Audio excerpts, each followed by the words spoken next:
దేవుడికి దూరం అయిపోయావా? పరిశుద్ధతను పోగొట్టుకున్నావా? ఆత్మీయత అడుగంటిపోయిందా? దేవుడు అంటున్నాడు, వచ్చేసేయ్. నేను లేకుండా నువ్వు బ్రతకలేవు, నేను లేకుండా నువ్వేమీ సాధించలేవు.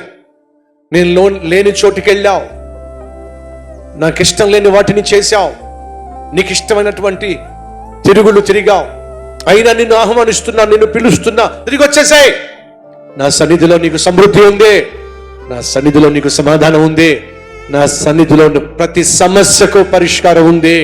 తిరిగి వచ్చేసాయి. నిన్ను అంగీకరించడానికి నేను ఇష్టపడుతున్నా, సిద్ధంగా ఉన్నా. ఈరోజు మన మధ్య ఎవరైనా ఉన్నారా? ఓడిపోయి ఓటమిలో మిగిలిపోకుండా జయ జీవితాన్ని నేను జీవించాలి, దేవుని యొక్క చిత్తము నా జీవితంలో జరగాలి, దేవునికి ఇష్టడుగా నేను జీవించాలి అని ఆశించేవాళ్ళు తిరిగి వచ్చేసేయండి. దేవుని సన్నిధికి వచ్చేసేయండి. దేవుని పాదాలు పట్టుకోండి. ఇక ఎన్నడూ ఆయన్ని విడిచిపెట్టి వెళ్ళే ప్రయత్నం చేయకండి. తిన్న దెబ్బలు చాలు, పొందుకున్న అవమానాలు చాలు, మూట కట్టుకున్న అపకీర్తి చాలు, ఎదుర్కొంటున్న ఆర్థిక సమస్యలు చాలు. నీ సమస్యకు పరిష్కారం ఉంది. ఆ పరిష్కారమైన ప్రభువైన యేసుక్రీస్తు యొక్క సన్నిధి